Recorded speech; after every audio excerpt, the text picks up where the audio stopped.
When I was 2 years old, when I was dedicated to the cause of Lucifer, I was at that point a second generation witch. I was laying there, practically naked, and I had her hold me as if I was a baby. I couldn't talk. I couldn't open my eyes. I believe my eyes were rolled up back in my head. There was evidence of human sacrifice on this site. One of my first questions I asked the guy, is there evidence of human sacrifice? Now looks around there, yes. We found the man with his fingers sliced off, who was a Richard Sacrifice. And it started to come down the stairs and had a disgusting smell to it. And at that point, the spirit said, do you know what they did to us? And that's when I fled back home. But no, they would touch me. They would take pictures of my head if they wanted to communicate with me. Human sacrifice. Human sacrifice. Human sacrifice. Human sacrifice. Implants are real, okay? You know, we've got them on X-ray, we've got them on CAT scan, we've got them on the Gauss meter, which measures magnetic field 7.5. We've got them on an ultrasound machine. It's right there. It's hard physical evidence, not delusionary. Well, all I can say is that we lied. We didn't take a 2-week break. You lied. I never said anything. Surprise. That's true. I lied. You did not lie. But here we are. Here we are. We just couldn't stay away. It's Sunday. Yeah, of course not. Of course not. But we do have a special guest in town, but I'll get to that in a second. But we had a pretty awesome party last night. Yeah. Tell everybody what we did. Well, we're celebrating Alyssa's birthday, and after celebrating, she like 21 years old. Yeah, I think 20. Yeah, 21. Yeah. After seeing your birthday this past August with the live band and how successful and fun that was, she decided she wanted to do something similar, but with an 80s themed band. So we put it together and, started practicing, and I had a couple of buddies from work in the band. So then everyone else at work heard about it. So then we ended up moving the whole party to where I work, which is a rehearsal facility, into this big room with a giant stage and lights and everything. And, we did a Russian roulette suicide karaoke, which was a blast. Yep. Some of the songs that you played I Ran by Flock of Seagulls. Yeah, we did. Which was really good. You guys started off with that, I think, right? Yeah. Had the guitar out for most of the set. Oh, yeah. You also did We're Not Gonna Take It, which are our special guest in studio here right now. Yeah, well, that was the fun part is everybody showed up and they're like, hey, what's the song I can sit on? I was like, okay. Started penciling people in. We had guest singers on stage, guest guitar players. That was a blast. Well, you had Renee from Leisure Hours. She did Hungry Like the Wolf and Lita Ford song. Yeah. And then the Psycho Killers stuff, that was great. Which even we had though that wasn't 80s. Yeah, I sang on that. I helped sing. I messed Jeff up, by the way, but I sang on that one. But I thought the way that you guys did the end of that, as you kind of faded out, that was great. Was it? That was good. Awesome. Did you improv that, or was that Yeah, that was the whole. We were just like, all right, jam. Yeah, that was excellent. The way you guys played into that. But in We're Not Gonna Take It, you had a special guest guitarist. We did, and that's the guy sitting right next to me here.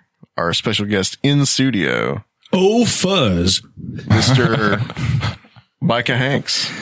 Ladies and gentlemen, it's been so long since I've addressed you from this location. Only since November, really. Well, that's a year. That's a year. Yeah. Annually is a long time. Well, actually, we did have you for the election special. Oh, yeah. Yeah, so, but in studio, it's been almost exactly a year because it was December 20th. I think we did the big 100th anniversary episode or 100th episode. That's right. Hallowed ground that we walk on here, the Conspirinormal podcast. Did you guys ever come up with a name? I've got the bunker, and certain other podcasters have started calling their facilities bunkers also. I don't know where they got that idea from. We do have a name for this. We do have a name, actually. We call it the Bighorn Studio. Bighorn Studio. There we go. So glad to be walking tall in the Bighorn Studio. Yeah. Back in Nashville town. Hey, and this time I had to bring some friends along. Yes. Had to get things real. So by all means, introduce your friends. Let's go counterclockwise here. So this gentleman right here is an executive producer of my podcast, The Gralien Report, and he has also been an in-studio co-host and also my confidant behind the scenes for many years. We've been known to engage in much revelry and mischief. Mr. Jeremy London, otherwise known as Mr. Nasty himself. Mr. Jeremy. Nasty. Yeah. What's up, guys? He is What's up, Jeremy? Not a native, but he's local to Nashville as of the last 2 years. Almost 2 years. Yeah, and he's always trying to get me to come over here and trying to get me to move here. And before long, who knows, I may have to relocate the Gralien bunker once it's all said and done. Because a lot of digging. Yeah, well, fortunately, there's that Cora super deep borehole. We'll get to work on the same kind of technology. The Hadel Caves? The Hadel Caves, yeah, we can tap those caves. Tennessee is covered below ground with karstic cave systems. So, we can repurpose some of those. So I brought him along, but, often on my show, I talk about, and on this show, I've said, I've got a lot of good friends in Tennessee, but there's another guy who I've wanted desperately to get on a show with me. I haven't even gotten him on the Gralien Report yet, more my fault than anybody else's.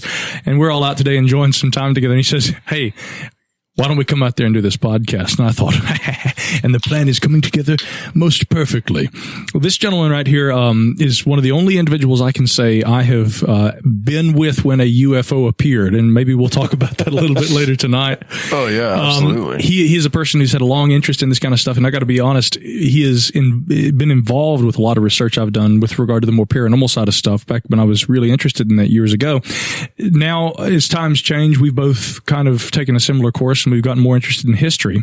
And while I've gone underground with the Gralien Report and retreated to my bunker and studied mysteries of time, space, and anomalies of science, historical mysteries, this guy's gone completely mainstream. And I hope you don't mind me saying, this fellow right here, he's the bass player traveling right now, going to military bases, concert halls, venues, stadiums, playing with three doors down. The bassist of the band right here, Mr. Justin Biltonen, my good pal. So welcome right here to the Bighorn Studios. Yeah, welcome, Justin. Thank you. Thank you for coming on. Yeah, and I'll tell you, it's no joke. He always gives the best stories. He's like, okay, I'm out there on the road, and Chris and Brad and I, man, we're staying in this haunted, studio, or this haunted, next to a cemetery, or we're in a building, or in a theater, and something weird always happens. And he always tells the best stories. So that's why I've always said, Justin, you got to be on podcast too. And then, of course, we got other people here in the studio as well. Maybe not on the mic, but just a little off. Miss Chris right there, the lovely lady, along with Mr. Biltonen. And then, of course, our good friend Joe back over there, who is well known to Conspirinormal podcasters. Yes, he is. Joe was the second guest on the show back in the day. So now we raise our square hammer. Are you ready to swear right here, right now? Hey, Justin, let's talk about that UFO experience. Yeah. What you guys experienced out there. How long ago was that? Yeah. Jeremy, you don't even know this story, do you? I've never heard this story. How have I never heard this story? I have no idea. Okay, so it wasn't even flying. How long ago was this, by the way, guys? It was probably I'd say about 6 years ago. 7 years ago. I was still living in our hometown of Asheville, North Carolina, and it was about, I think it was about 12:30 at night. Me and Micah and another friend of ours were driving around. Micah was driving. I was in the passenger seat, and our friend was behind me, and we were driving, just kind of talking. We'd been kind of cruising around Asheville. But not drinking. Not drinking. No drugs whatsoever. We were totally clean frame of mind, and we'd been driving up along the parkway, the Blue Ridge Parkway, and it was a totally clear night, and we'd gone far enough out of the city to where you couldn't see the town. It was just the mountains. And once you get up there, if anybody's ever been on the Blue Ridge Parkway, you can tell, like, as soon as you get past a certain point, you're in the wilderness, and the sky opens up, everything opens up. You can see the mountains. You can see can't see any kind of light pollution from the town. And we were heading back towards town, and there's two little sets of ranges. I can't remember exactly what the pull-off was, but you'll see these overlooks where you can stop and take pictures. And so there's usually like a little historical plaque. It tells you the name of the ridge and the elevation and stuff. And as we're pulling past that, me and the other passengers saw it at the same time as this kind of dark red light out of the side of the mountain ridge that was shining like a slightly lighter red light down the side of the mountain. And at that point, Micah also saw it. I became aware of it, but here's how I became aware of this. And I'm driving, so I naturally am not looking. Matt Hickson, who was in the back seat with us, that's the other guy that was with us, Jeremy. Yeah. We're driving along on the Blue Ridge Parkway, and we get just beyond this, this overlook, I guess, where you could see this thing, which was directly over the Mills River. Well, it wasn't really the Mills River Valley. It was a mountain range that there is an access road that comes up out of the Bent Creek Wilderness and goes up over this mountain and down into the Mills River area. Yeah. Okay. The mountain where this road goes and turns from Bent Creek into Mills River is the mountain over which this light we saw actually was hovering or was fixed, however you want to call that. So as I get down past the location where we're able to see this thing, both of these guys are quiet, Justin and Matt, and then Justin goes, "What was that?" And then Matt goes nuts and says, "I saw that too. Oh my gosh." So they're wanting me to turn around. So we get down and they're I almost said caves, but there are tunnels all along the Blue Ridge Parkway. So at the next tunnel I stop, there are no other cars. Nobody else was on the road. I don't think that I remember, Totally clear. I mean, it was like 12:30 at night. So, and so I turn around, I do a 2-point turn, and I go back up the road. And as we're going up, this puts the point of origin for this light, whatever it was, to our left. There was vivid light, red light coming through the trees. And I was so excited at this point because I'm thinking, wow, I'm going to see something. I'm finally going to, have this experience and see something. And I'm not just saying I can see a little light. I mean, there's light streaming through the trees, and we get up beyond the tree line and nothing. Just like shut off. Someone turned the switch off, then it was gone. And so I didn't see the object that Justin and Matt both saw, but I clearly saw the light. And I was so eternally frustrated because I'm one of these people, people always ask me, "Micah, you're so interested in this stuff. Have you ever seen a UFO?" And I always have to say, "No, I haven't, but I've come so close." Yeah. That's the closest thing that I've ever seen to anything like that out of the norm. Do you have any kind of like speculation as to what you think it might have been? No idea. Well, I mean, I'll tell you what we could add to that, though, is, I don't think that any of the three of us, Justin, Jeremy, and I, we're not people who look at this and say, and therefore aliens. I mean, they're here visiting, maybe they are, I don't know. But sure, when you see a light in the sky, the first thing I think, I'm open to possibilities, but the first thing I think is, okay, well, this could be some sort of a military technology. This could be, keep in mind, was years ago. Before we had a lot of commercial drones and things like that. So I don't think it would be anything like that. But our minds aren't the types that gravitate toward, we saw an alien, or something like that. So this was an experience that was unusual and by definition an unidentified flying object. Make of that what you will, but it was definitely one of the weirdest things in the location where it was that we saw it. And like so many people will tell you, they'll have these weird experiences and then they don't think much about it thereafter. And I remember a couple of days afterward, we went down there hiking. Yep. We drove down onto the trail to see what was down there. We tried to find it. And we found the bear instead. Yeah. Justin and Matt and I go walking up this trail near where we think we've seen everything, and then a bear fell out of a tree. Yeah, it was probably like a teenage bear that climbed this tree. And he goes, "Oh, yeah." The guys are behind me, and I throw my arms up, and I'm like, "Wait!" And this bear falls on the ground, looks at us, and just takes off running. And we're like, "Okay, we've seen enough. Back to the car." Wow, such intrepid adventurers. Well, we walked up there thinking we're gonna find this forest crop circle and like burned trees but instead all you found a bear, radiation or something, and it was a bear. We found a bear. Maybe the bear was doing his own investigation. Yeah. Maybe that's what it was. Well, he was investigating. Flashlight. Yeah, the flashlight bear. Yeah. That would have been the flare bear, right? Yeah, not to be confused with a there bear or a stare bear, or a care bear, or maybe it was a baby squatch. A baby squatch. A baby squatch. What would you call a squatch bear? A squatchling. Squatchling. I would prefer to believe it's a baby squatch than a bear in a tree. It was a bear. Why not? It was a baby squatch. Why not? Maybe. Oh no! Now you too, huh? Yeah. You think it was Justin? We were talking a little bit. We were talking a little bit at lunch about some ghost stuff, ghost stories that you have, and some personal experiences there. Yeah. You want to care to relate any of those? Yeah, I've had a couple little random things here and there happen. I don't even know if I'd necessarily really deeply attribute it to paranormal, but just stuff that makes you go I wonder what that was. Yeah, that's weird. Stuff like that. Yeah. Yeah, we were the one that I'm thinking of right now. We're up in Bethlehem, Pennsylvania, and it's a very old kind of steel town. Mm-hmm. And there's a casino that's built inside of this old steel mill, and right next door there's this place that's like quintessential horror movie steel mill thing. Like as soon as you drive up to it, you're like, there's somebody in there wearing a creepy mask who is cutting people up. It's like it's out of a horror movie. And I remember we'd parked the bus, and me and our singer were up on the bus at the time. It was just the two of us up there, and we were sitting there talking. And the bus curtains for the bunks make a very distinct sound when you hear them. It's like shh when they open. It's like the only thing on the bus that makes that noise. Yeah, kind of like the hydraulics noise. Yeah. And like when you've been on a tour bus long enough, like you hear that noise and you know exactly what it is. And we're sitting there talking, and like we had been talking about how creepy that building was. No, that place is haunted. I know it is. And then later on, we were sitting there talking, and we heard one of those curtains go wide open. And we both just froze because we knew we were the only people on that bus. And we looked back, got up, like both of us just walked up and down the halls. We were looking, and we were like, wow, that like something absolutely just opened one of those curtains, and it was not either of us. Yeah. So I don't know what it was. Like it was just some kind of weird sound. It was a strange time and place. Yeah. Well, I like the story you were telling us earlier about your friend's house that has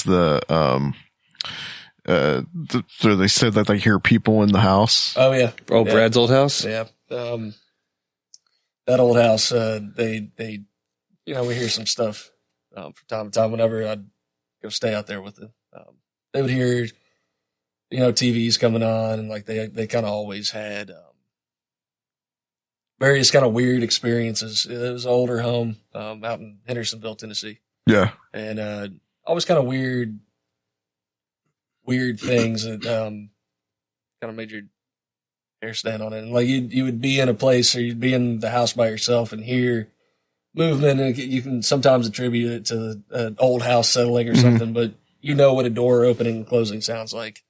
You know what footsteps sound like. And you'd, like, when I was there, you'd constantly hear different things. Would you ever hear voices like that inside the house and other people? Me personally, at this particular house, I never heard voices, but some other people had at different times heard some different. And have you felt like that feeling like you're never alone in a certain place? You get those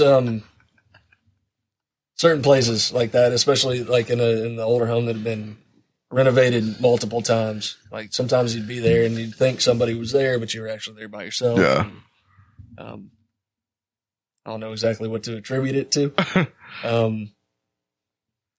But yeah, there's definitely some kind of energy there, some kind of feeling that you definitely weren't alone. Maybe there's some kind of transient energy or some kind of maybe it was just straight up old ghosts up in there just hanging out. Yep. There's definitely some kind of weird feelings. I understand too, Justin, you're big into like World War II history and kind of like a World War II buff. Yeah, a little bit. And then you got to go with the band. You got to go up to the Birch's Garden, to the Eagle's Nest. Yeah, that was we were just there a couple weeks ago. It's about 2 hours outside of Munich, and it was funny because we all, like me and our singer and guitar player, are very much into World War II history, and we kind of jokingly said this was our World War II tour. So we were in Germany for about 2 weeks, and we went all over Berlin. We were all over Munich, all over Cologne, and just went to all these different places. We went to pretty much all the historic sites you could find in Berlin. We walked 12 miles a day, just seeing all these monuments and stuff, and found the old Fuhrer bunker and Brandenburg Gate. And then when we were in Munich, we did the trip out to the Eagle's Nest, which is absolutely incredible. It's still standing up there. You go through the elevator and everything, and you're in the Alps, and like one of the most beautiful places I've ever seen. And then, wow.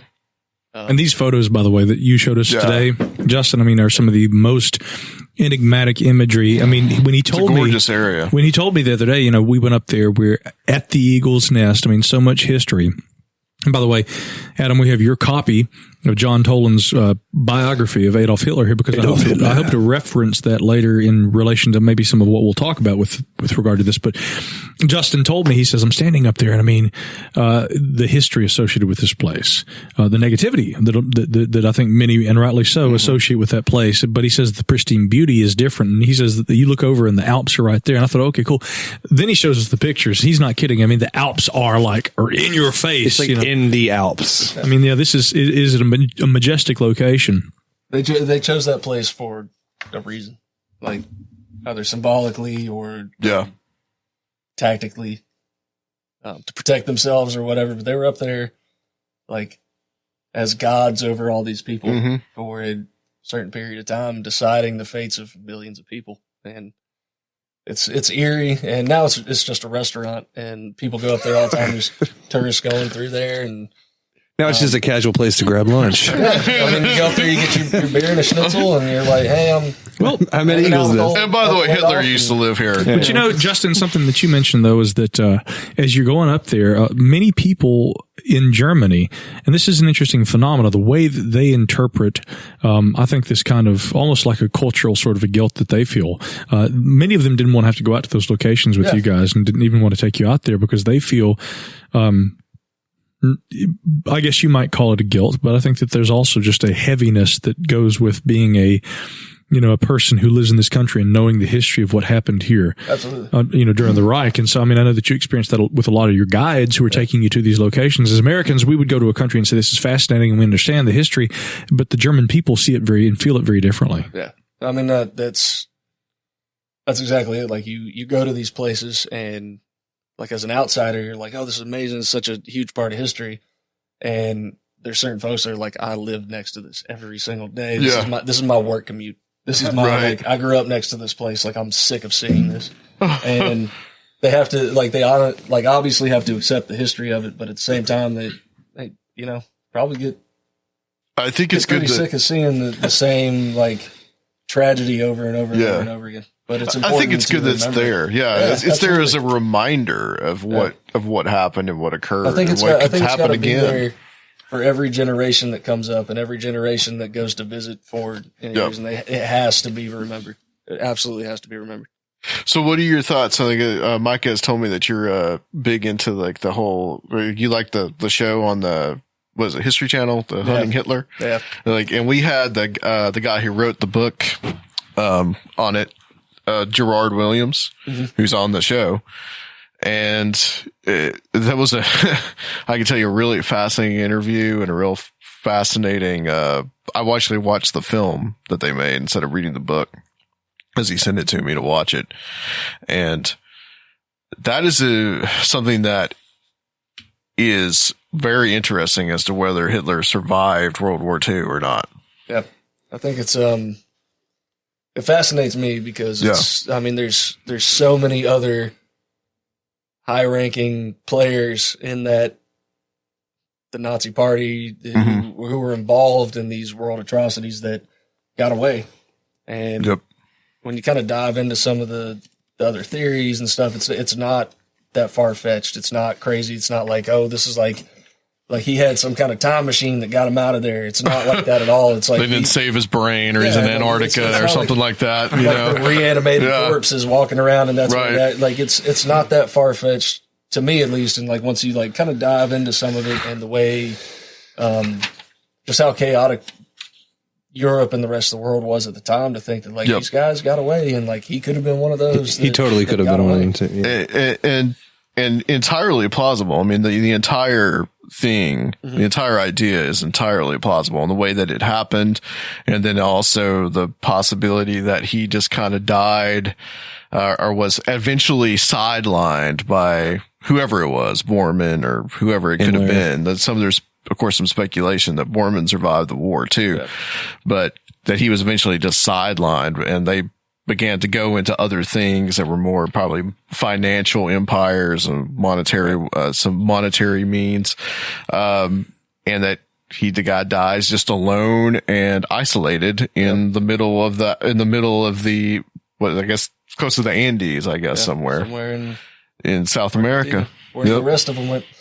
Well, people often reference conspiratorial literature when they talk about this kind of thing. And that's one of the first red flags. And so when people talk to me about the idea of whether or not Hitler could have escaped, and you go, we leave that question to history, but I think that with the historical sciences, we've got actual history, archaeology, whatever.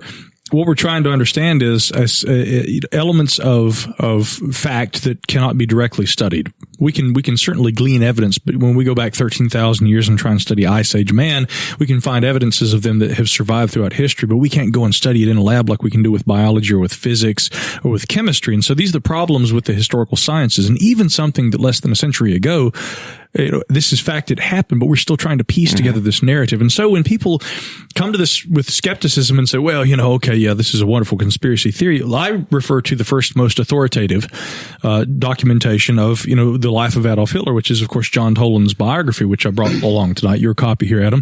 And I'll just read a couple of excerpts here because some of what he wrote back in 1972 in this really, I think, they frame the narrative in a way that not only begs further questions, but I think that they kind of set the precedent for what the mind of the U.S. intelligence services, the FBI, the Kremlin also, during the years of the USSR, what they were all thinking about the mystery of who is this man? We know who he is, but where did he go? And what was his ultimate fate? And, Toland writes in the epilogue to the book, he says, in the death of the Fuhrer, it remained controversial and mysterious. And he says, for instance, we have news of his suicide was received with disbelief outside of, outside of Berlin, but news was further interpreted by some as being, an assurance that he had escaped. There was this American counterintelligence agent, I can't read tonight, I'm having one of those nights, who had said that Hitler had escaped, he was safe, and he was well in Argentina. Stalin also professed doubt, and he had told Harry Hopkins that Hitler's end struck him as quote-unquote dubious. And we also had Hitler saying that he had, well, not himself, but had surely escaped and was in hiding among or along with Bormann. And you skip ahead in this book and you look at the way that the determination was actually made scientifically that he had escaped. And this passage from the book, it's quite interesting and it's striking because, of course, you've got this picture of Mussolini over here on the other page, which is a rather interesting picture.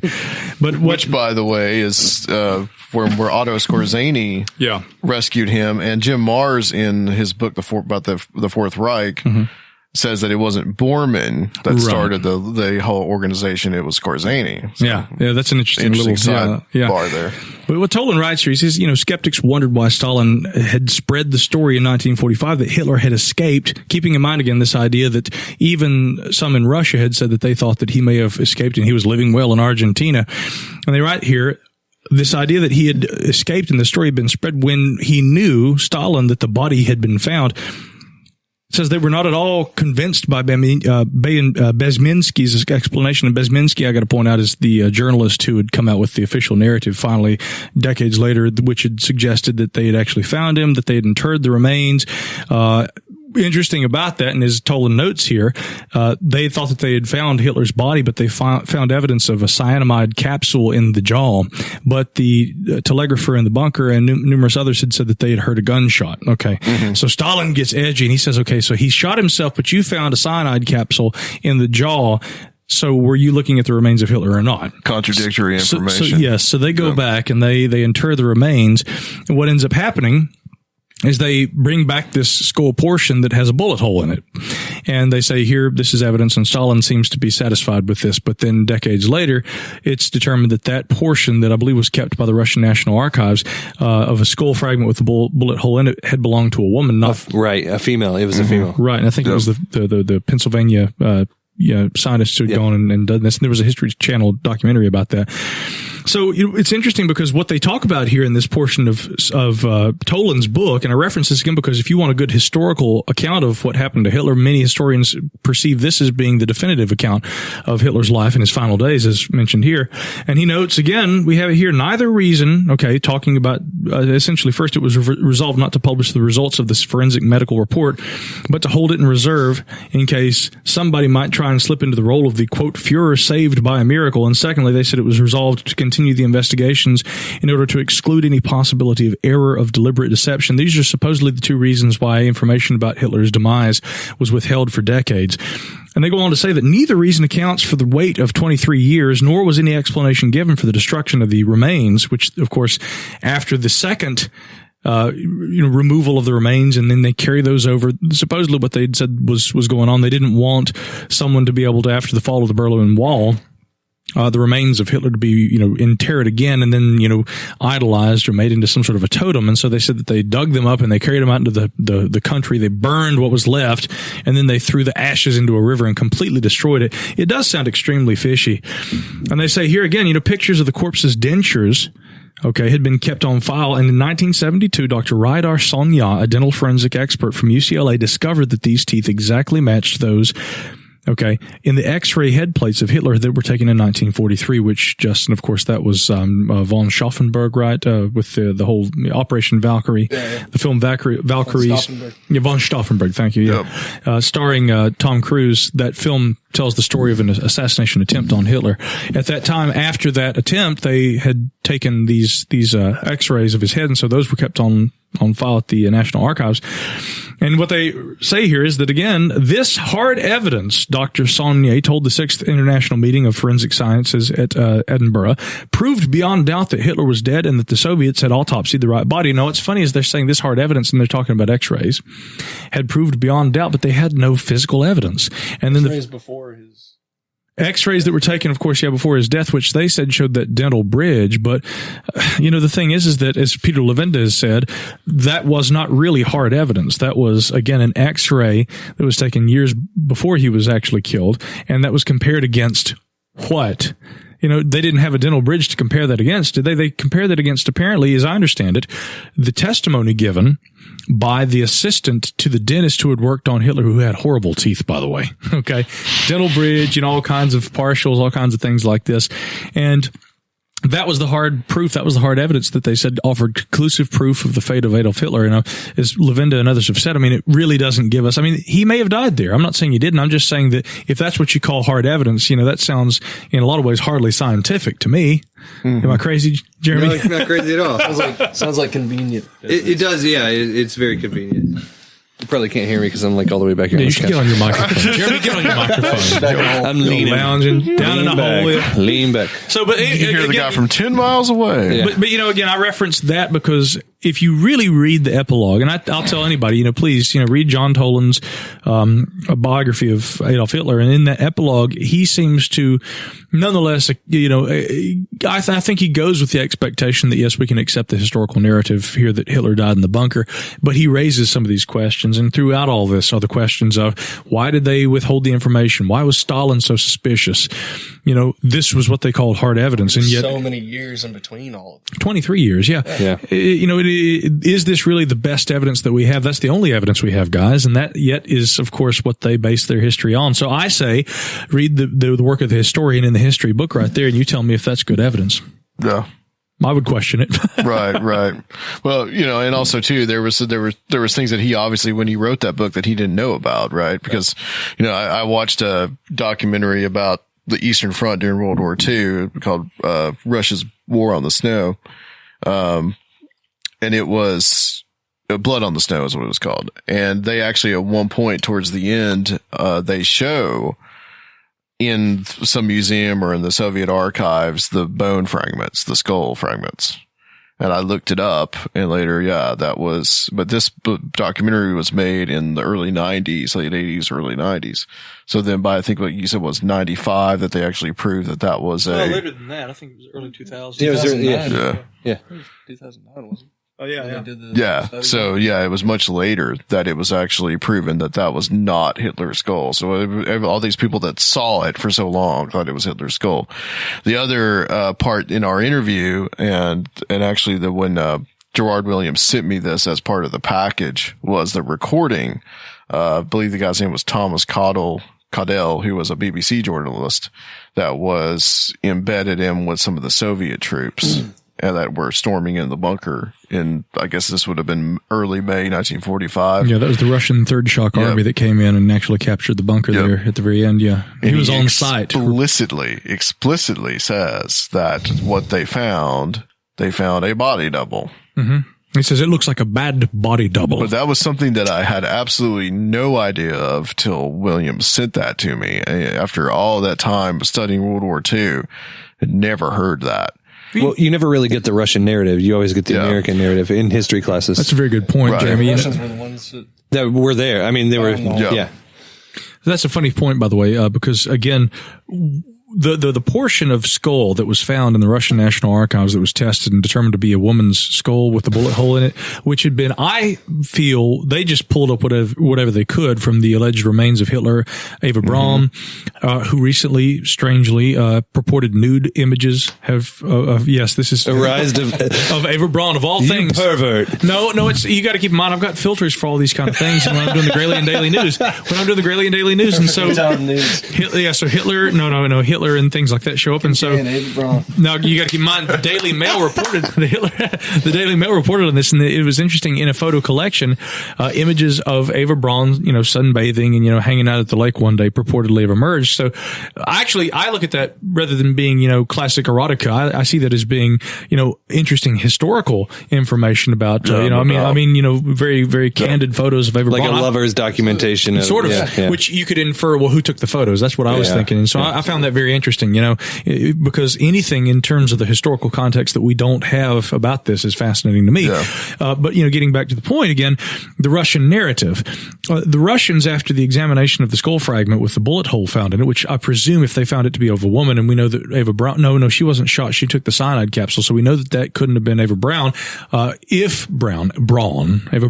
the narrative holds up, and arguably I think that one could say that there are questions that could be asked, but what we do know is that the Russians maintain that is Hitler's skull, despite what the science says. So as far as we don't get the perspective from Russia, what's interesting is that there's completely contrasts with what Western science says about the fate of Hitler and what we've been able to determine scientifically. So, I wonder what else they would say. I know that the actual dental remains that Sonia based his study on, are being kept in what was formerly, I guess, the KGB files. KGB hasn't been an organization since the 1990s, I don't think. Those have not been studied. That would be the hard evidence that I would think could actually conclusively, nail this and end this dispute. But the Russians haven't released that information. So I don't think they ever will either. Probably won't. But the question is, what are they hiding? Well, if it's contradictory to what they've said and what that narrative has been since the 40s, then that's a big problem. I guess so. Yeah. I mean, but again, to me, it's like there are political reasons why obviously they want to control the narrative, and unfortunately, as a result, you got to keep in mind again, Bezminsky, the journalist who had written and put out that first rather. In a lot of ways, it was kind of a flamboyant kind of retelling of the alleged last days and the discovery of the remains after the Third Shock Army comes in. Again, we look at these Russian sources. Can they really be trusted? I think controlling the narrative at that time was actually kind of the point. And maybe still is. And like that, like you take the time and the place of everything. Like Berlin was a complete destroyed war zone. Like I don't think anybody at any time, especially in 45, would be able to go out and do a real crime scene investigation. Utter chaos. These two places, and like you're thinking about, like it wasn't like our modern day crime scene going in and checking out these bodies and finding all the information. It was like it was an army group that went in and they were like they just got done destroying Berlin, fighting, ending the war.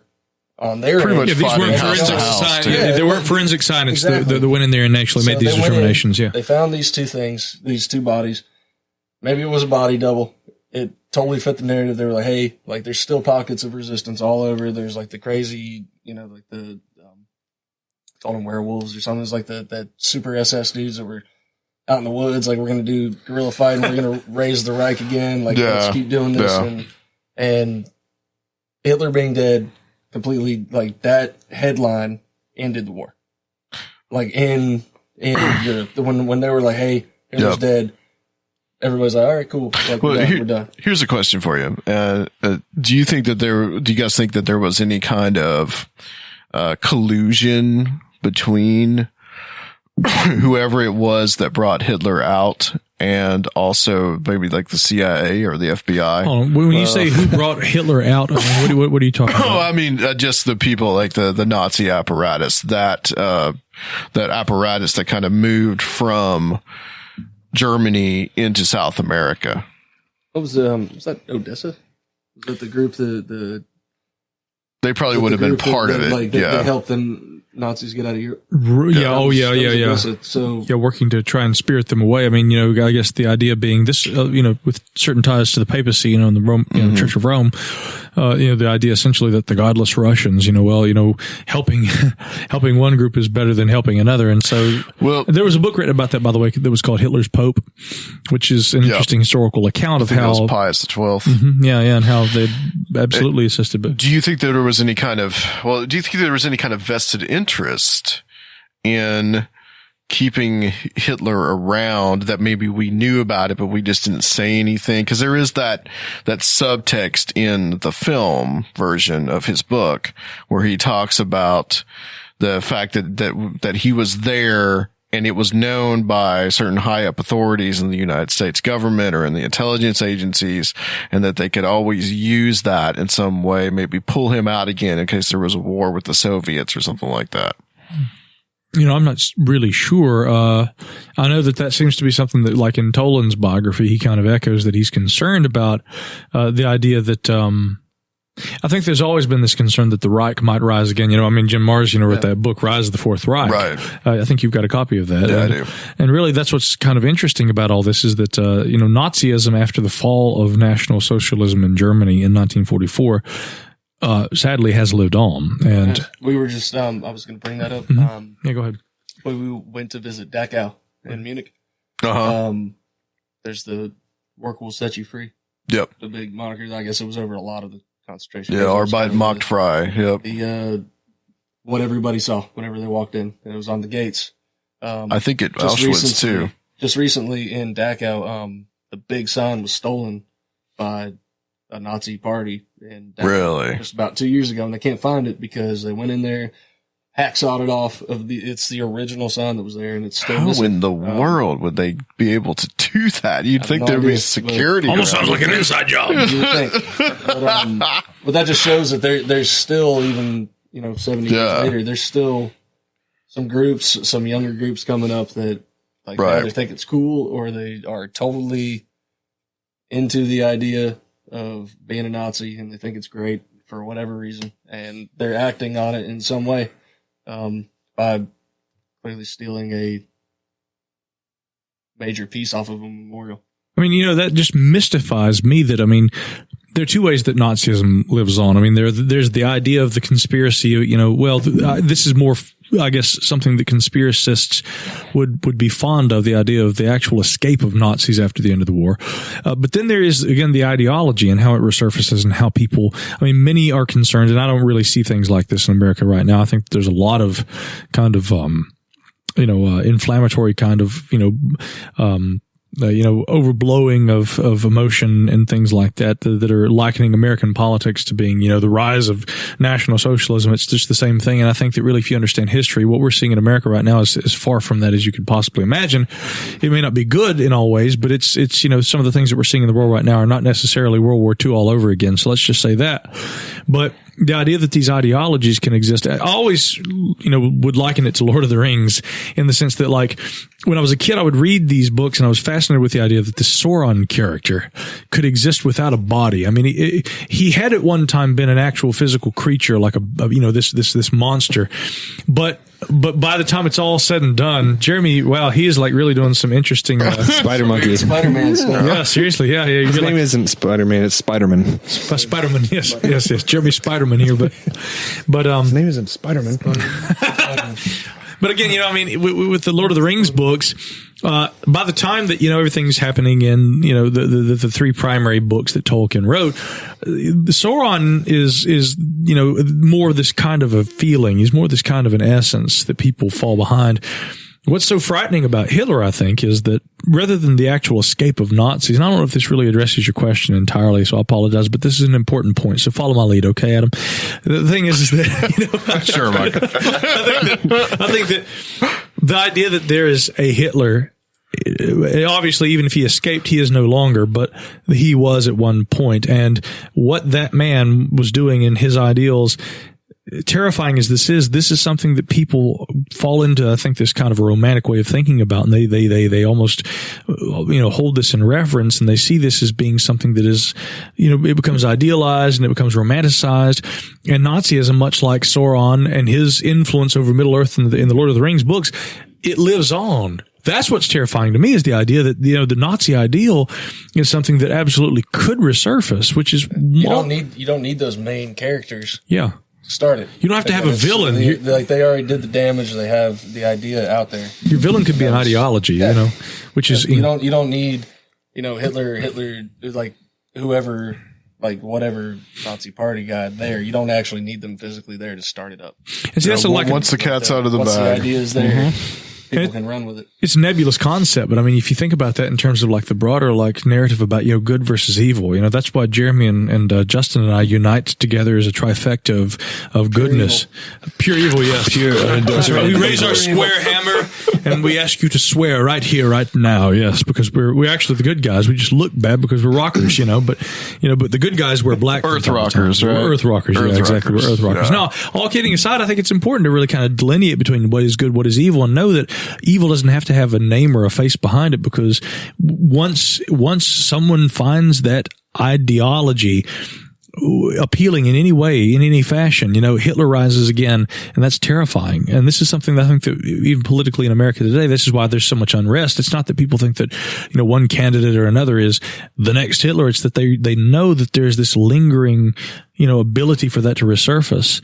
It happened once, and it could certainly happen again. So, right. I think that's what we learn from history, is we study all this to try and know the warning signs and try. It's interesting. Yeah. The phrase, those who don't know history are doomed to repeat Absolutely. it. Absolutely. In many ways, you can almost make that synonymous with the Holocaust and what happened with Nazi Germany. Yeah. That's the big one. Oh, that's the big one that people, when you ever hear that phrase, that's what 9 times out of 10 people are talking about. I think it could be applied to other things in history too. Absolutely. But again, but something else, Justin, that I said to you earlier today, but that's the most open wound, I think. Well, it is the most open wound, and it should be. I'm sorry, the deaths of hundreds of thousands of people,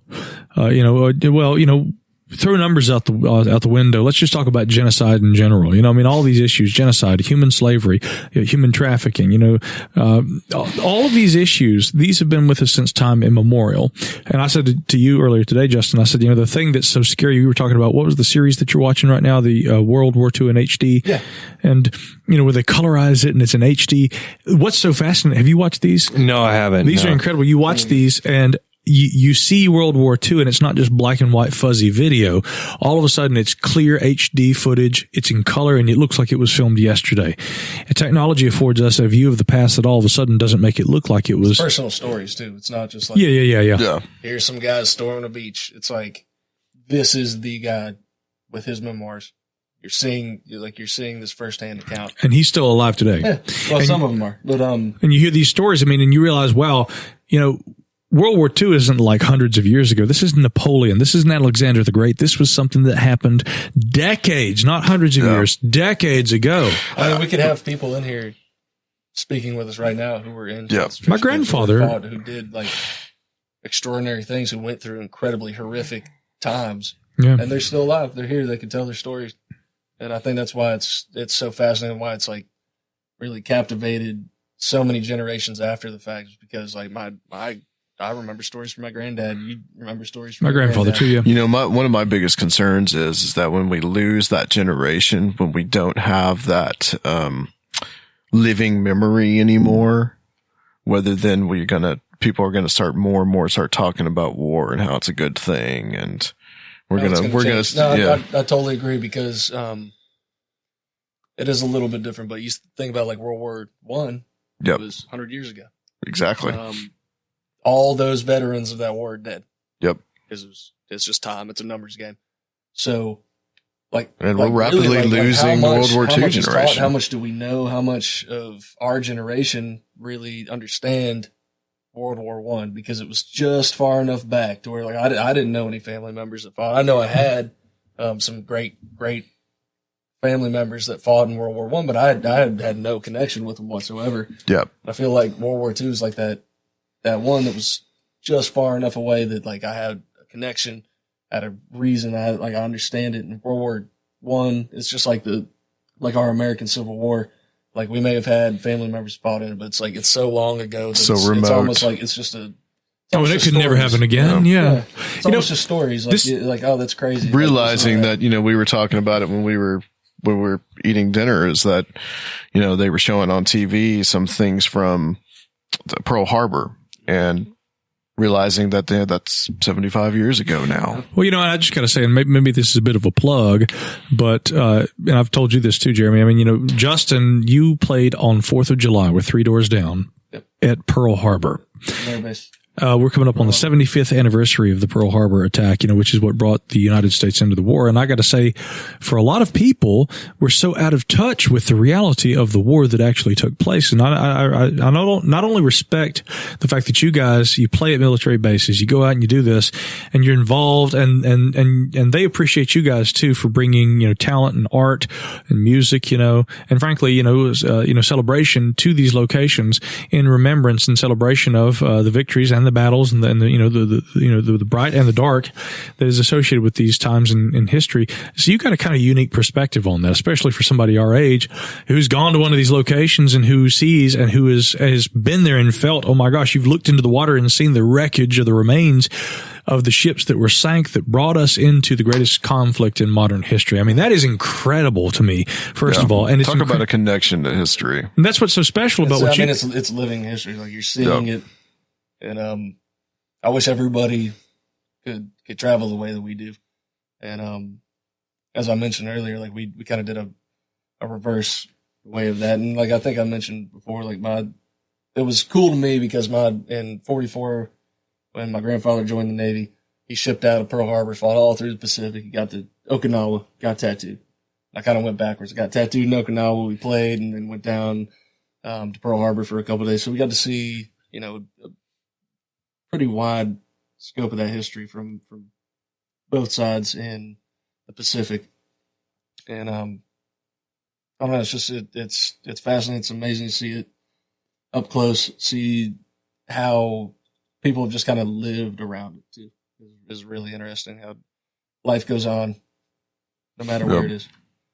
And those places are memorialized, but there's people there, there's life happening, there's people moving around it. I don't know, it's really reverent and amazing, and seeing it on that scope was really, really cool. I'm very fortunate to get to do what I do. Rob, you got any thoughts on this? Hello, Rob. Hey guys, how's it going? With the natty light. That's what Where did you get that? Man, with the natty light. Jeremy? I didn't bring the natty light. Probe this man. Find out where those came from. This is Give me your screwdriver. remnants from last night's party. Yeah, wow, I don't even know. All right, give me that back. Yeah, please put that. That just freaked me out. I was like, what is going on? I thought the computer was crashing. We had to lighten the mood a little bit. I mean, listen. On the heels of a historical discussion, all of this is very important. And for people who say that, the whole, hunting Hitler stuff is just ridiculous because it's conspiracy theory. There's so much dogmatism among modern academicians, scientists, historians. I think that we have to ask questions, and especially when you can refer to good historical documentation, whether it be Toland's biography or the FBI documentation, and there's equal cause for question as to the official historical narrative. We have to ask these questions. Absolutely. And I can't speak to, whether or not Hitler is alive. Like the first really time I ever got into this was when, we had a guest on the show and dove into this like about a year ago. So, but as far as whether it's okay to question these things and, kind of dig in and say that, could this be a possibility? Could this be a possibility? Especially when we're talking history, because, as I think you said earlier, it was Russia that was even there, So it's like we're getting second, third hand, fourth hand. It's like playing telephone. Yeah, right. Exactly. And so to say that it's ridiculous to dig into it and question it is just ridiculous as well. So. Absolutely. Sorry, we're over here taking selfies. That's right. Yeah, we got to get look at Jory. We got to get the cover photo for this episode. This is historical. Yeah, historical stuff happening right there. Too, with anything regarding World War II and the Nazis, I think like why they were hunted for decades afterwards, and why people are still like I can't even remember the one that just got caught. I think it was somewhere here that was like 98 or something. That's unreal, isn't it? Like to think about that. Yeah, people, especially in that situation, deserve justice. They need to know what happened. What happened to these people that caused this? Mm-hmm. And I think that's why it didn't just go away. Why it hasn't just gone away, because there was enough holes in it for people to be like, I want to know for a fact what happened to this guy, because it was horrible what he did. Right. What he caused, what he started. Absolutely. And we had, the few things I do know about this were, we had Operation Paperclip. We were taking their engineers, their scientists. Totally, yeah. But there was other countries. That's not like a crazy. We can talk about some paperclip stuff, Yeah. But there was other countries that were just sympathizers that were extraditing them, and was it Argentina? Yeah, that's one of the main ones. Yeah, Juan Perón, declaring Chile. war. Yeah, Juan Perón actually declaring war on Germany toward the end of the war, so that they could actually land their planes, come in, and prospectively, I guess, spirit some of the Nazis out. Absolutely, we're working with and really, I think, in favor of those Nazi ideals and bringing certain scientists back after the fact. So. Right, and so we know all of that went down, which, it's just a tiny step from there to Hitler. Yeah. Absolutely. And the other tiny step is we know for a fact that high-ranking Nazis made it to Argentina and other places. Klaus Barbie, the Butcher of Leon. We have unquestionably they lived out their lives there. Joseph Mengele, the Angel of Death, one of the most atrocious. I can't drop that F-bomb on this program, and I wouldn't, guys. But if I could, I would. What word he's saying? You know what word I'm saying, and I would absolutely use it for Joseph Mengele. And I hope that here's another bomb that I won't drop, the B bomb. I hope he burns in H. Oh God, this sounds so kindergarten right here. But that again, this is the importance of the discussion of these things. This isn't just conspiracism at its finest. This is, you need to understand the importance of the horrors that were enacted by these human beings. They were humans, and so are we, and we could do the same. Hopefully nobody will, but this is very important to understand and must not be forgotten. The scariest monsters out there are humans. The kind that walk on two legs. Yeah, absolutely. Squatch. Yeah. Baby Squatch. Squatch. Mike, I want to get your thoughts. I want to get your thoughts on something. I know that you've covered this on both Gralien Report and Middle Theory, and you were talking about human trafficking. You mentioned that. So, and about conspiracies. What do you think about this whole Pizzagate thing? I want to do a little more on this at some point. Pizzagate. Have you been following explore this? It, but I got to, since you're here, I got to get your thoughts on it. What you guys are talking about. I somehow knew this was going to come up tonight. Oh boy. Yeah. This is the new hotness. Yeah. Pizzagate. Unfortunately, I wish you weren't. Justin, are you following this? I know a little bit about it. I'm not even going to chime in. I'm in the same boat. I know enough to be sound dumb and be dangerous. I know what that is. I'm happy to talk. Yeah, I can talk about this. I may need some more rum before. Well, it's probably good to be blissfully unaware about it, honestly. But well, it's so if any of it is even partially true, it's so horrible that I don't want to think about it on any kind of in any kind of depth or capacity whatsoever. Well, so. I hope in one way I can qualm some of those fears, but by the same token, there is a lesson to be learned from this. So here's the story. Toward the end of the election, we had a strange situation. Well, this was an ongoing situation for the last several years, but especially during this election, the influence of Julian Assange and WikiLeaks. Okay, and Julian Assange and WikiLeaks, what they were able to do during this election in terms of the release of information about the democratic process and the inner workings of these political campaigns. It was quite unprecedented. We have not had in recent memory a situation where powers external to the United States government were able to influence the U.S. election, and this was their express intent and purpose. And many were asserting that this was Russia, and I'm one of the outliers on this, but I have not seen credible evidence yet that Russia was involved with the information that was supplied to WikiLeaks. And furthermore, and again, I think some people would just say I'm an idiot conspiracy theorist for saying that, but let me just say this, okay? I think that while we have to be, I'll say this too, coming from a perspective where initially I had said, naturally, if the Russians were involved, our U.S. intelligence sources must have good information that they're basing this information on, or this extrapolation that they're, coming out, and that, we have political candidates, both Trump and Clinton were saying this. Clinton was more saying it, I think, that, that they favored Trump, and Trump was saying, of course, that I don't know Putin, and furthermore, that Putin, disrespects America and the political process. So nobody was really speaking favorably of Putin. And I'll say this further of Putin, that Putin had, been, kind of pegged as being a Trump supporter. And I think that Fareed Zakaria, during a open discussion with him, at a international summit, had asked him, and you can look this up on YouTube. He had said, you said that he was a brilliant person. Why do you say that? And his initial response, Putin, is, and he starts speaking in Russian, and the translator says, what I said was that he was a bright personality, not brilliant. So I wonder if there wasn't actually a mistranslation. A mistranslation. Yeah. Absolutely. And Zacharias stood by the fact that he said that the translation that I read said that he was brilliant, according to your words. So if I misrepresented what you said based on a mistranslation, that's one thing, but this is what the official transcript said. So I think that a lot of what the media was working with was kind of misinterpretation of the fact that they thought that Putin and Russia were all behind Trump, when in fact it could have been certain, dialogue and actual vocabulary and issues with translation. Now, what does this have to do with Pizzagate?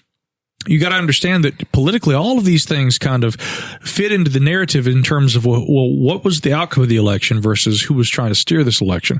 We don't know necessarily, according to any kind of factual data, whether Russia, apart from speculation, and it may even be reasoned and informed speculation, but that is speculation nonetheless. We don't have any evidence, to my knowledge, that Russia has been unequivocally connected with what was happening during the election in terms of the information released by who? WikiLeaks. So that's the only other source that we have. Now, certain intelligence insiders have suggested that it was actually people within Washington who were releasing the information to Assange and WikiLeaks, which is interesting to itself. So the furthest back we can really trace this information is WikiLeaks and Assange. And what they have released, of course, is information that, yes, shows that there was certain favoritism and that there were things that were shown within Democratic Party emails. Very little was shown about Trump, and that maybe does certainly, expose a certain degree of bias.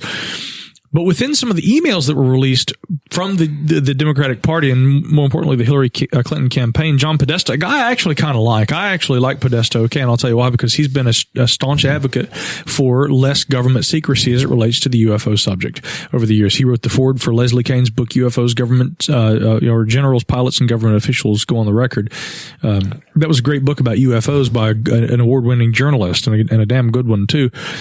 Podesta wrote the foreword for that. And going all the way back to Bill Clinton's campaign, I don't look at things on party lines. I'm an unabashed centrist, and Podesta, he has worked very hard to try and, remove the kind of level of secrecy that is applied to the study of unexplained aerial phenomena. So there's some more into that. This has always made him interesting to me. And then WikiLeaks comes along during this election and releases some of his emails, and we find numerous things of interest. One, correspondences between Podesta and Tom DeLonge, of Blink-182. That's strange. Well, what's funny is, so full disclosure, my brother Caleb actually worked for Tom DeLonge for a couple of months, and Tom called Caleb on the telephone. Tom called Caleb on the phone and everything, and hired him to work and do art for his website and all this. You remember? I remember. Yeah, and that was To the Stars Media, and then they amicably released everybody from their positions and kind of changed gears and went in a different direction with things. And when they did, that's when they put out this book called Secret Machines, co-authored with what's his name? The Shakespearean professor from UNC Charlotte, actually. So it's down your way, Chris. Yeah, but AJ Hartley. So the foreword, of course, is written by Tom DeLonge. Ideally, A.J. Hartley writes this novel. It's a fictional novel based on true events that has to do with UFOs. And then the afterword is what kills me. Peter Levenda writes the afterword in the book. Did you know this? Yeah. Peter Levenda writes the afterword, and so I immediately... he's writing another book for Secret Machines. He's coming out with it. Well, he's already written it, but it's publishing it in February. When I finished the book, which was sent to me by the people from To the Stars Media, because they asked me to review it because Caleb used to work for him and because Jason McClellan also worked for them, and they went to Jason and asked him, who would you like for us to send copies to? Jason asked me, he said, Micah, would you like a copy of this? And I said, oh, yes, please. And so I got a copy and I read the thing. I think you've seen it on my bookshelf. Yeah, I haven't read it yet, but yeah, I'll lend it to you. Actually, it's well worth reading. Secret Machines Volume 1, Chasing Shadows. But Peter Levenda writes this afterwards. So I immediately, after finishing the book, write to Peter Levenda. I say, Pete, okay, a few things I want to share with you. I tell him all about my brother. I tell him I didn't get a response. Yeah. And normally Pete is... he usually responds pretty quickly, but I haven't heard from him in months. But I know Joseph Farrell said the same thing. Okay.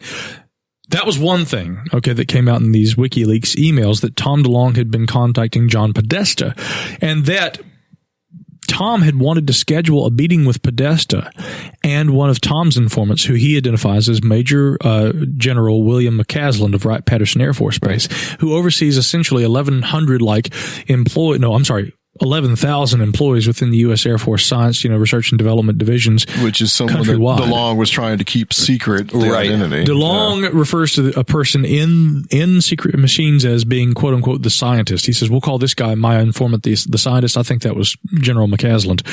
WikiLeaks actually ousted this guy. And the WikiLeaks emails also have a number of other weird things in Podesta's emails, which include numerous references to pizza, like, John, you left a handkerchief at the house the other day that had a map that referred to pizza and things like this, and all these references to pizza. And so Redditors and all these people, on 4chan and different websites began looking at the Podesta emails that were leaked by WikiLeaks, and they're going, what are all these weird, just pizza references? Pizza references. I mean, it was. I can't remember exactly what it was, but they did this like what were the three most common terms throughout these 1,800 emails or whatever? Yeah, it was like pizza, hot dogs. Pizza, hot dogs, and I can't remember what the third one was. And another one was about a certain kind of sauce. But that was like three of the most common things that came up. And in daily conversations, say me and Micah, if we had a transcription of everything that you and I have ever said to each other, how often did pizza and hot dogs come up?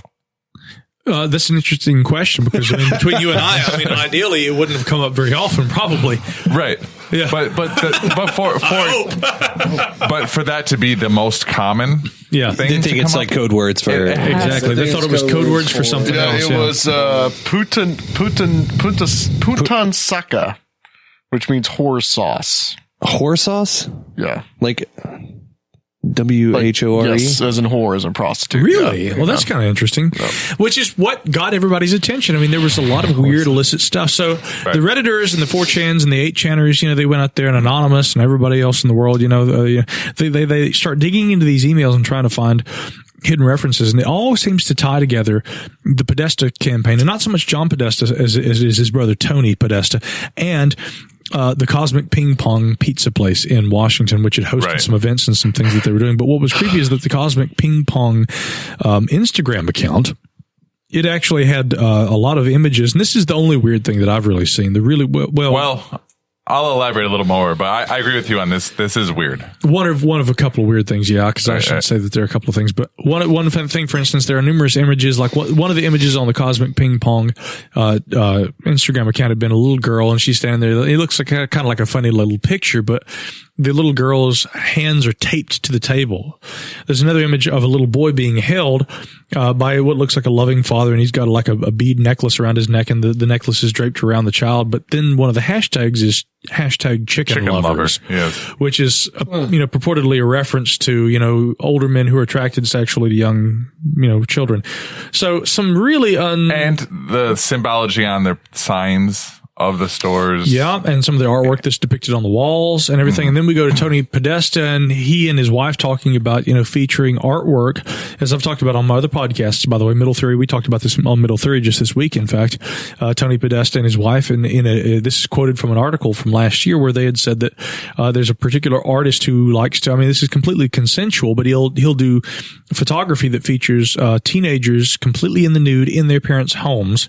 But the Podestas, Tony and his wife, not John, Tony and his wife like to feature these portraits in their bedroom. And they specifically in this article, and it was quoted them saying, we love the shock that we get out of people when we take them into our bedroom and they see these nude images.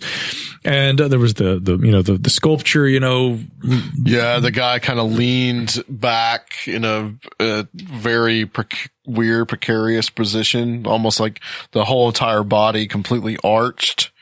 And there's that sculpture that he had, I guess John Podesta has in his house. I think it was Tony, though. Is it Tony? Yeah, I think it's his brother Tony. Most of this has to do with Tony Podesta, yeah. So he has this statue in his house, and Tracy Twyman on her site has made the observation that not only is this an occult symbol, but it's also apparently Jeffrey Dahmer would pose the mutilated corpses of his victims that way. And for reference, he took pictures, which you can see. And for reference, Tracy Twyman wrote a book called Sex, Slaves, and the CIA. So she's kind of got a background. She's written a lot more books than that, but that was one that really kind of had to do with this sort of thing.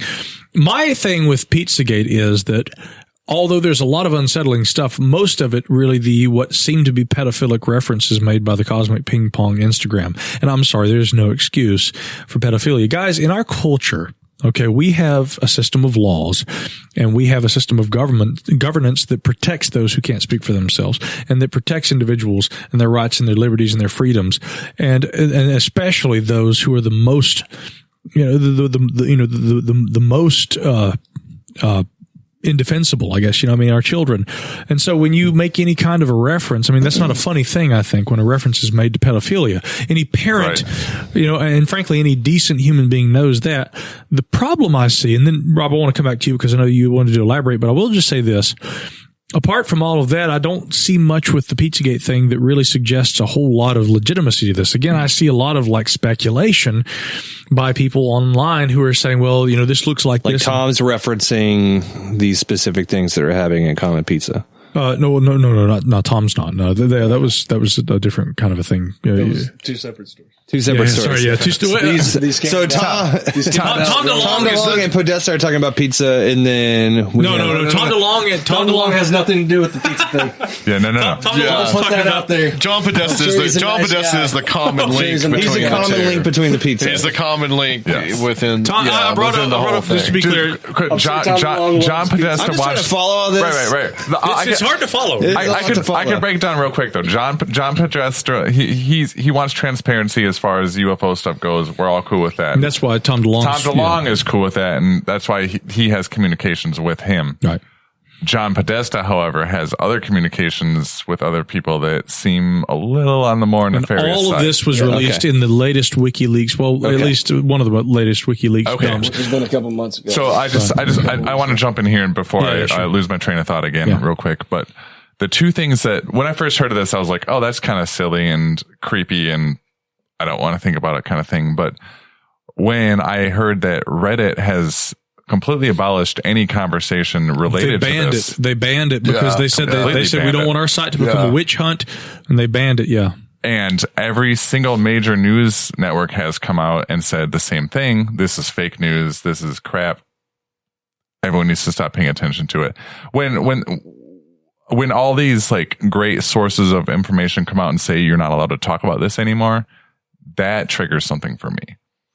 I had written it off until that happened, and now I'm like, well, yeah. Before then, you would have just ignored it and just said, whatever. But then all of a sudden, because there is enough for whatever reason, there is enough there, and there is people that are so entwined and so connected with upper level politics and with the rich elite and with people that. They need to have the common people, keeping them in check, keeping an eye on them watching what they're doing, even if we're wrong. We need to have the right to talk about it, because that's the only way that like they can ever come to justice. This also, sorry, I mean, I know you're about to speak, but this is also very reminiscent of Bohemian Grove and all of the 1980 Bohemian Grove. Absolutely.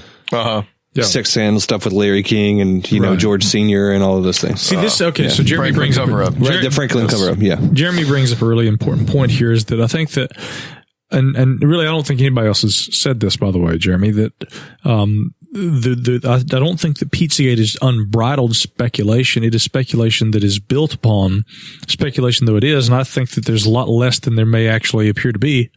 But nonetheless, I think that it's speculation that is built upon existing data that suggests that there are not just nefarious acts being carried out, you know, by different agencies and government. And these aren't agencies. These are clubs. These are organizations. These are people, you know, getting together, you know, social clubs. You know, Bohemian Grove was first founded as like a journalist drinking club back in the 1920s, I believe. And Alex Jones, to his credit, crazy though he may be, he infiltrated, you know, Bohemian Grove, and he gets in there and he actually films, you know, this cremation of care ritual. I mean, it's not completely rumor and hearsay. It is fact that there are people, there's weird stuff going on, weird occult groups and rituals that are carried out there. And, you know, I don't think that it's necessarily all that weird that ritual, for instance, okay, Adam, we've spent the last few days watching videos by this badass, wonderful group called Ghost. Okay, Ghost. One of my favorite. Yeah, Lucifer. He does the same thing. He does the exact same thing. We are Ghost. We are Ghost. Yeah, and we come to your country. We love. But my friend.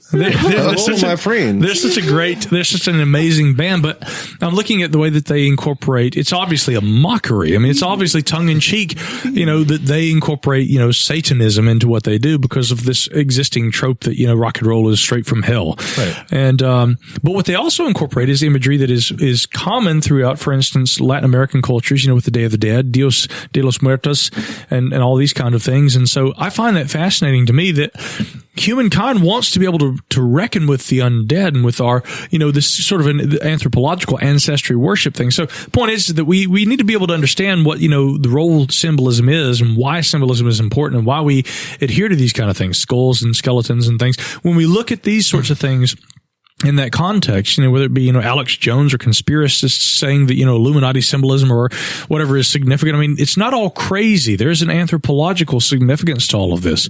We have to be careful when we go so far with it that we say that even though there's precedent for all these things, you know, I think, that we go and we say that, you know, and therefore the WikiLeaks emails indicate a, you know, a pedophilic, you know, ring, a circus of debauchery that's occurring, you know, within the Democratic Party. I don't know that it necessarily indicates that. There's enough that is weird that should be paid attention to. That's my whole point, is don't block communication of it. Let's look into it. And which bespeaks the dogmatism and the ideological attitudes in the mainstream media and academia. Right. If it seems like it's anything that could fall into the camp of conspiracy theory, it's immediately excluded from the conversation. Discredited. Yes. And is that really right? I agree with you, Rob. I don't think that's really right. I don't think that there's as much with Pizzagate. And what I worry about with Pizzagate is that while there may be some legitimacy, people jump on this and say that now we got to fight this. But guys, you know, again, I always bring up MJ, my friend in New York, and her, you know, involvement with the Nexus Human Trafficking Group. Guys, get involved with an organization that fights human trafficking, sex slavery. Yeah, if you really believe that you did something that you want to fight, find an organization, get involved, and become politically active. Yeah. Don't just go on Reddit. Don't just go on Twitter. Don't just retweet pictures, you know, and things like this. Get involved. You know, again, one thing involved in your local government if you want to make a change. Justin, I know I always say this and I always blow smoke up your rear end, but I mean, like, you know, 3 doors down, you guys go to military bases. You get to know people. You work. You know, you don't just say we support our troops. No, you go to bases. You guys perform. You meet people. We legitimately, like, we do a lot with our charities. What we got. Called the Better Life Foundation. We've had for 13 years. Like,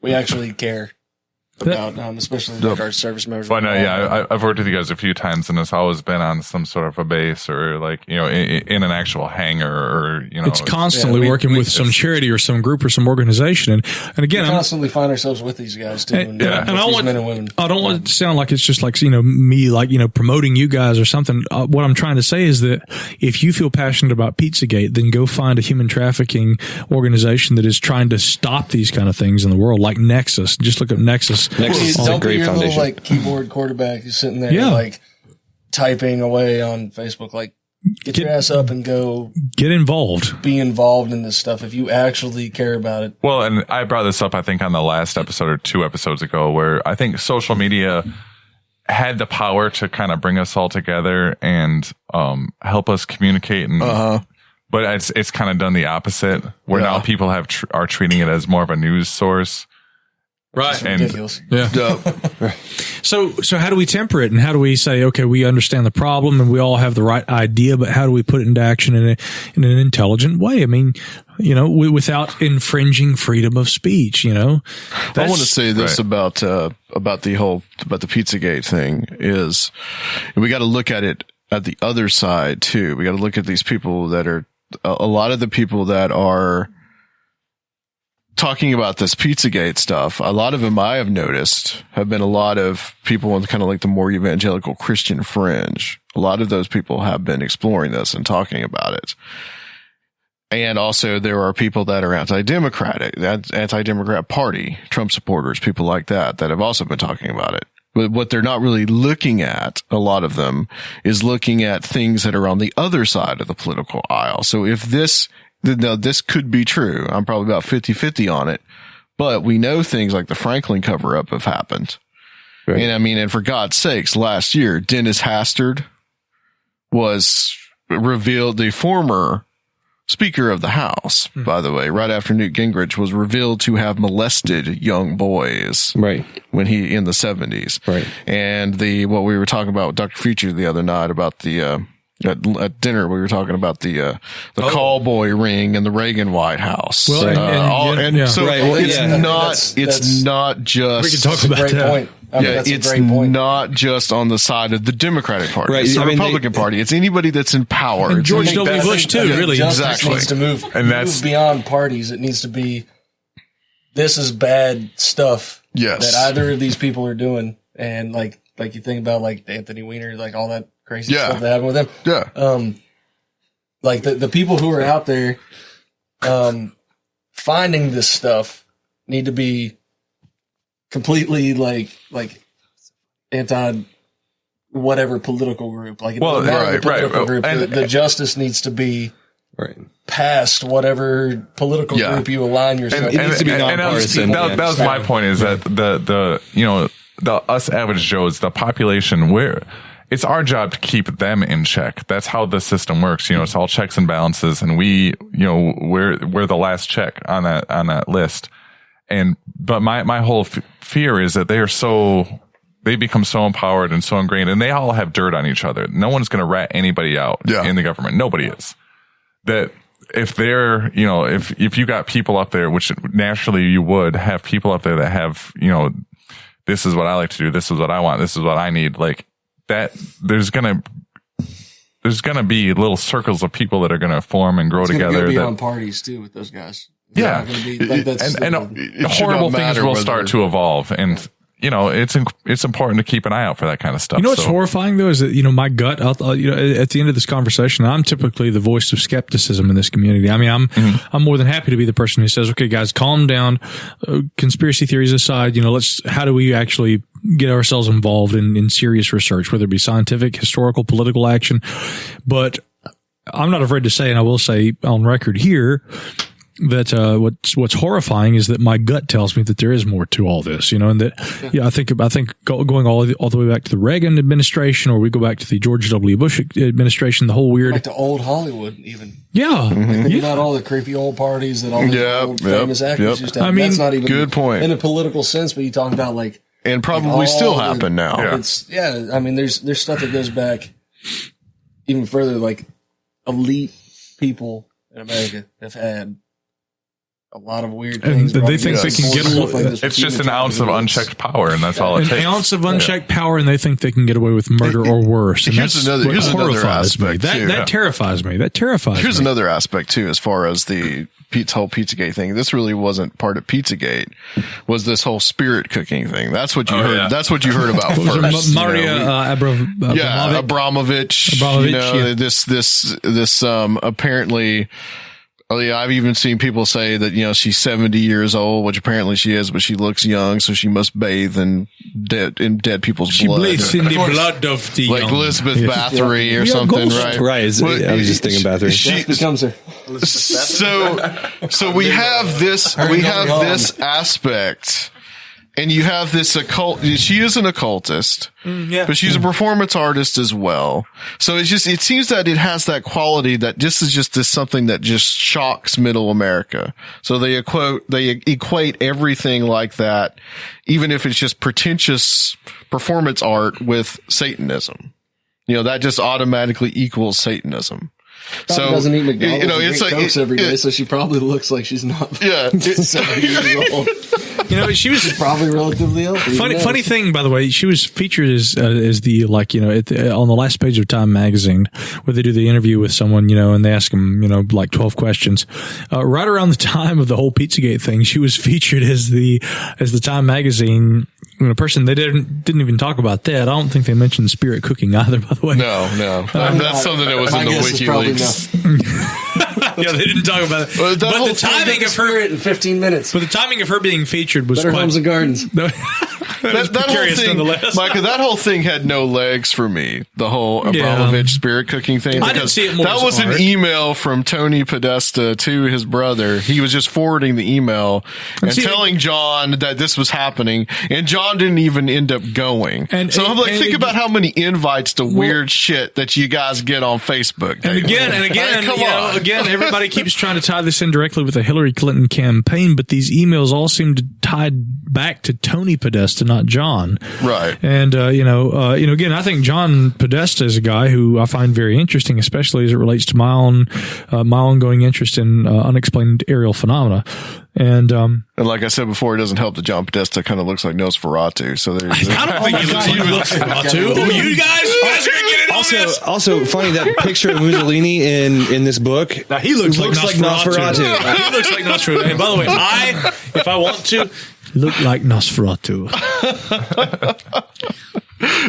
Well, guys, I want to thank you all for coming tonight. We're gonna have a little shorter than usual show, but guys, Justin, we'll start with you. Tell people where, you know, they can find you and all your web presence, all that good stuff. I am all over the place. All over the place. In the words of Rocky Erickson, interwebs. In the words of Rocky Erickson, he has always been here before. Always been here before. I'm easy to find if you search anything with 3 Doors Down. I'm in there. Instagram, Facebook, all that stuff. Justin, 3 Doors Down. I'm easy to find. I'm usually doing something stupid. I'm around. And Jeremy? This is where my name comes from. If you on Instagram, you can find me on in the women's room, which is illegal in North Carolina. Yeah, public restroom server. Find me at Comet Ping Pong. Find him at Comet Ping Pong in the women's room. I'm the one that answers when you knock twice. No, it's Mr. London if you nasty on Instagram. If you want to find it. Be here at 4:15 for hot action. I am that hot action. What's his phone number? Just ask. Yeah. And Mr. Micah Hanks. As if no one knows you by now on this show, but I gotta collect myself. Oh God! These guys. Let me just say, okay. You can find me at my website, micahhanks.com and gralienreport.com. If you're interested in this kind of subject, you know, like we were talking about with Pizzagate, you know, middletheory.com is the news and current events politics, podcast that I do with my co-hosts, Chris McCollum and Matthew Oakley. And of course, you know, you can find me on Twitter, at Micah Hanks, and then also Micah_Hanks on Instagram. that's how you find me. But I couldn't tell you anything more important than how great it has been finally to have these two guys in studio with me. Jeremy London, who has been, you may not hear him every week on the Gralien Report, but I mean, you know, with my podcasts and stuff, this guy's behind the scenes always. He's always giving me information, always feeding me ideas. You know, he's always just telling you when you suck. Yeah, and also, yeah, both the good and the bad, and also just being, you know, a good friend and a good supporter, and you know, same goes with Justin. And I've continually said, dude, come be you got to be on a podcast with me, and he beat you guys to the punch. Okay, so it's my first podcast ever. His first podcast ever, and it was your podcast. So awesome. But all the more reason that I'm thankful to have both of them here, and you know, and thankful for you guys with Conspirinormal. So great to be here. Yeah, with thank you for having us. Yeah, absolutely. Thank you guys for coming on. I'm local Nashville. So. Yeah. You two guys are both here. Yeah. You and Jeremy both. Yeah. This guy right here, who knows? I may be here more permanently in the future. You That would be really great, Micah. Yeah. Rob, tell people where they can find us. You won't be this As if they anymore. haven't found us already. Yeah, if you need to find us, check out our website at www.conspirinormal.com. There's all the links you need there, or you can go to automatic.com. Automatic.com. Yeah. Mm-hmm. Great name. And Stitcher and all the other great places. Yeah. That's what I told him, by the way. Best podcast name ever, Conspirinormal. Thank you. Fantastic name. Thank you. Next week, guys, we have Walter Bosley coming back to talk about his book, Shimmering Light. And I will inform these guys, we have a little tradition where we scream out the name of the podcast at the end of the show. So thank you guys for being here.